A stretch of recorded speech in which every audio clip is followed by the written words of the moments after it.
जो महिला उद्यमी हैं उनकी क्या सोच है और ये सशक्तिकरण के पैमाने किस मोड़ पर यहाँ आकर रुकते हैं? नेहा जी हमारे साथ हैं। नेहा जी, मैं आपसे जानना चाहता हूँ कि महिला सशक्तिकरण की जब हम बात करते हैं तो महिला उद्यमियों के नज़रिए से कहाँ कमज़ोरियाँ हैं आज समाज में? अपने कदमों में अगर काबिलियत होती है तो राह दूर नहीं होती, ये हम सब ने सुना है। लेकिन बहुत सारी चीज़ें हैं, अगर आप स्टैटिस्टिक उठा के देखेंगे तो वर्ल्ड वाइड, हम जब इंटरनेशनल वीमेंस डे कहते हैं इसका मतलब ये कि इंडिया की प्रॉब्लम नहीं है, ये वर्ल्ड वाइड प्रॉब्लम है। अगर आप इसको देखें तो टॉप 500 फॉर्च्यून 500 कंपनीज़ हैं, उसमें टॉप CEO ओनली 5% हैं विमेन। इसका मतलब ये हुआ कि विमेंस टॉप पे है ही नहीं, लीडर्स के रूप में विमेंस है ही नहीं। जब विमेंस नहीं है तो नेटवर्किंग नहीं है, नेटवर्किंग नहीं है तो रोल मॉडल्स कम है, हम एक दूसरे से सीखने का मौका नहीं मिल रहा है जो बाकी मेल्स को आई थिंक वो फोरम्स के थ्रू मिलता है। अगर आप विमेंस फोरम भी देखेंगे तो वो भी बहुत कम है। तो नेटवर्किंग तो पहला समस्या है। दूसरी है हमारे पास जोग्राफिकल के साथ डेमोग्राफिकल बाउंड्रीज भी है कि 21 से शादी होनी चाहिए, 40 तक बच्चे होने चाहिए, उसके बाद आप कंसीव नहीं कर सकते हैं। तो बहुत सारी लेडीज़ टॉप पे जाने से पहले ही उनको लगता है कि नहीं, फैमिली चाहिए। आप अगर स्टैटिस्टिक देखें तो टॉप में जितने भी मेल्स हैं 2/3 of them are with kids, जबकि विमेंस जो टॉप में है सिर्फ 1/3 के पास किड्स हैं। इसका मतलब आप ये सब क्या, जो वर्क लाइफ बैलेंस है वो इतना विमेंस के लिए महत्वपूर्ण है कि वो बहुत बार गिव अप कर देती हैं करियर्स। बजट में हमने एक चर्चा की थी जिसमें ये बात निकल कर आई थी कि अगर महिला उद्यमी को लोन चाहिए तो पुरुष गारंटर उसके साथ में होना चाहिए। कुछ इस तरह की जो प्रथाएं हैं वो भी जकड़े रहती है कि एक पुरुष पे महिला की निर्भरता बनी रहे। तो ये जो नज़रिया है किस तरह से बदलना चाहिए और कैसे, आपके पास में क्या ऐसे कोई उदाहरण हैं जिनके कारण हम ये जान सकते हैं कि महिलाओं को इस दौरान परेशानियां हुई है जब वे कोई स्टार्टअप लाने का प्लान कर रही हों? अभी स्टेट गवर्नमेंट ने जो IM शक्ति के थ्रू इतना सारा अच्छा फंड दिया है वो बहुत सराहनीय है, और उससे हम लोग कोशिश कर रहे हैं कि हम उनके साथ ब्रांड एम्बेसडर बन के हम इस चीज़ को आगे भी बढ़ाएं। लेकिन आप ये देखिए पॉलिसी मेकिंग में भी जो पार्लियामेंट और इन सब में भी हैं, उसमें भी विमेन की सिर्फ 18% सीट्स पे अवेलेबल हैं वो लोग।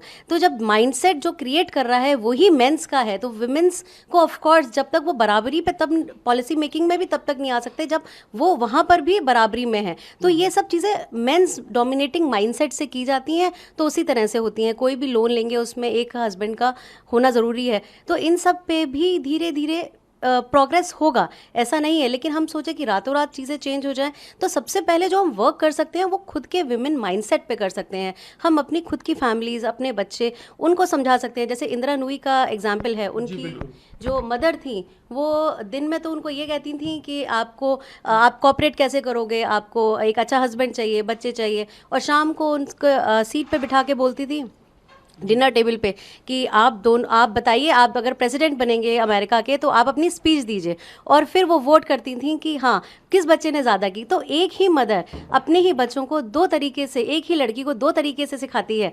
तो जो अपब्रिंगिंग है वही अगर हम एज अ मदर अपने बच्चों को दोनों एस्पेक्ट पे दे रहे हैं तो ये भी एक कहीं ना कहीं हमारे लिए हिंड्रेंस है। उदाहरण है और हमें इसको समझने की ज़रूरत है कि किस तरह से तस्वीरें बदली जा सकती हैं। बस बात है इरादे की, इरादा होना चाहिए। जयपुर ग्रेटर मेयर सौम्या गुर्जर भी, डॉक्टर सौम्या गुर्जर भी हमारे साथ जुड़ चुकी हैं। सौम्या जी, महिला सशक्तिकरण की बात हो रही है, अब से पहले लगातार वक्ता इस दिशा में अपने विचार रखते आए हैं। आप जब संघर्ष करके जनप्रतिनिधि के तौर पर स्थापित हुई हैं, इस दौरान महिला सशक्तिकरण को आप किस नज़रिए से देखती हैं? कहाँ काम किए जाने की ज़रूरत है फिलहाल? देखिए, पहली बात तो महिला सशक्तिकरण की बात किए जाने की नहीं है। महिला सशक्त वैदिक काल से महिला सशक्त थी, और महिलाएं हर क्षेत्र में सशक्त हैं, मानसिक रूप से और हर तरीके से। पर ज़रूरत है कि महिलाओं को समान अधिकार मिलने चाहिए। समानता का अधिकार अगर महिलाओं को मिलता है तो महिलाएं किसी से पीछे नहीं है। और दूसरा देखने को मिलता है कि महिलाएं जिस भी क्षेत्र में काम करती है अपने आप को बहुत बेहतर रूप से अपने आप को साबित भी करती है। और साथ ही महिलाओं को, मेरा मानना है और मेरा अनुभव है कि महिलाओं को जगह जगह, पूरी महिलाओं को एक मैसेज देना चाहती हूँ कि आप बिल्कुल तैयार रहिए, हर चुनौती का मुकाबला डट कर कीजिए। महिलाओं को बिल्कुल रोका जाएगा, जिस भी क्षेत्र में महिलाएं जाती है वहाँ महिलाओं को रोकने के कोई भी प्रयास जो है ना वो छोड़े नहीं जाते हैं समाज के द्वारा।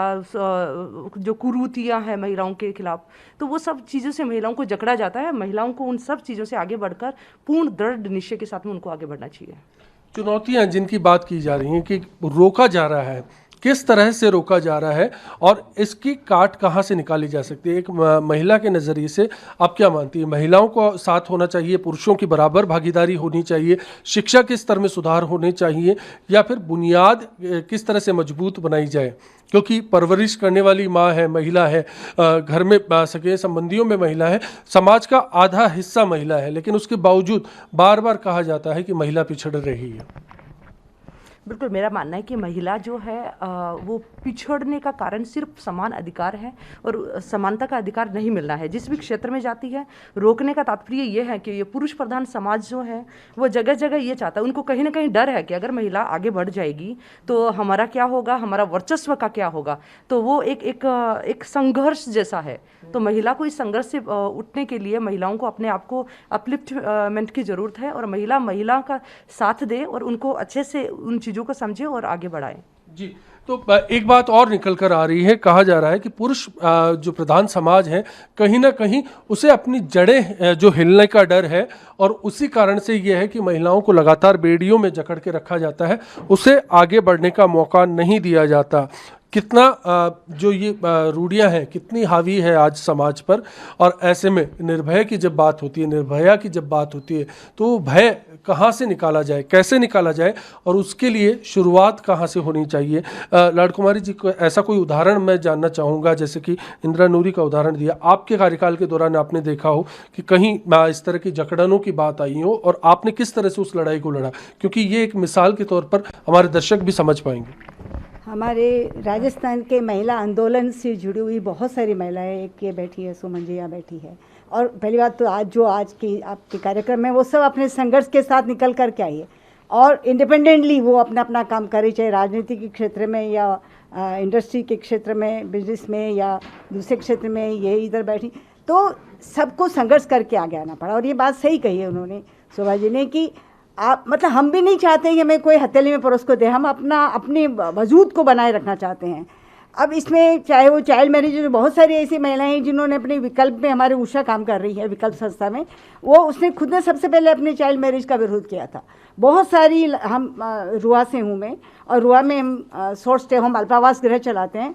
इतनी जो बच्चियाँ आ रही हैं उसमें ज़्यादातर वो चाइल्ड मैरिज विक्टिम आ रही हैं और वो अब धत्ते दिखा रही है, घर वालों को नहीं मान रही। लेकिन अभी देखिए क्या होता है कि माता पिता ज़बरदस्ती फोर्सफुली शादी करना चाहते हैं और उनको नहीं करना, वो कह रही है कि मैं किसी से प्यार करती हूँ, तब माँ बाप नहीं सोचते हैं। और जब वो चली जाएगी उसको जहाँ करना है, तो आप इस तरह से ऑनर किलिंग जो अभी भी का दोसा में पिंकी के साथ हुआ, चाहे आयशा की बात हो, मानसिक रूप से किस तरह से हमने देखा वीडियो बनाकर सुसाइड किया। तो पूरे समाज को ये समझना होगा कि जो हमारा इतना सुंदर संविधान है उसकी प्रेम्बल बहुत अच्छी है, और उसके जो आर्टिकल 14-15 तो है ही, आर्टिकल 21 उसको देखिए, जो right to live with dignity and liberty, जब हर इंसान को बिना किसी भेदभाव के ये सारे अधिकार दिए हैं, तो कोई मेरे पे एसिड थ्रो करके और मुझे क्यों नष्ट करना चाहता है, कोई मेरा छेड़छाड़ करके क्यों मेरे को डिस्टर्ब करना चाहता है, कोई मेरे को किडनैप करके, रेप करके मर्डर, मतलब ऐसा खिलौना बना दिया कि किडनैप, रेप एंड मर्डर क्या मेरा जीवन नहीं है, मेरा वजूद नहीं है। तो हमें लगा कि हमारे को पावर में आना होगा।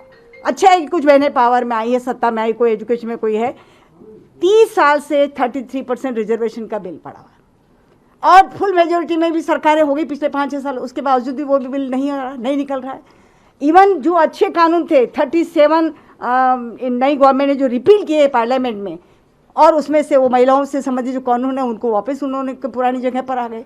तो हमारे पास तो ऐसे उदाहरण है, जब आंदोलन किया यहाँ, मेरे को याद है सितंबर 1987 का रूप कंवर दिवराला वाला, और तब ये कि मैं आज क्या हो गया, मैंने कहा जब जागो तब सवेरा है। हमारी नींद खुली, हमें समझ में नहीं कि आप जलाने का अधिकार आपको नहीं है, मेरा जीने का अधिकार उसको आप नहीं छीन सकते हैं।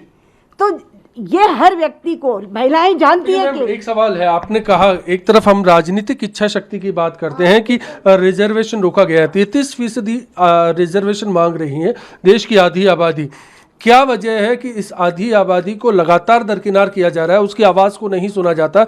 राजनीतिक दलों में प्रतिनिधित्व है लेकिन उस पर बात नहीं होती, ऐसा क्यों है, ये जानना चाह रहा हूँ मैं। बहुत कम राजनीतिक दल जो है वो भी सबके सामने है, बहुत कम। देखिए, डिसीजन मेकिंग की जो पावर है और जो भी इससे डिसीजन मेकिंग इंस्टीट्यूशंस है, वहाँ के हेड जो है ना, उसको महिलाओं को नहीं बनाया जाएगा। अब यदि 33% में, जैसे उस समय मुझे याद है जब इस बिल पर चर्चा हो रही पार्लियामेंट में, कुछ लोग जो वहाँ सांसद थे, ये बाल कटी महिलाएं आके क्या करेगी, ये बाल कटी आस्तीन पहनने वाली महिलाएं क्या, ऐसे गंदे शब्दों में। तो हमारा जो पुरुष है समाज का, उसके अंदर जो सोच है कि आप इस तरह से महिलाओं के बारे में क्यों सोचते हो? आपको जन्म देने वाली भी महिला है, आपको राखी बांधने वाली भी महिला है। छोड़ा है, मैं इस सवाल को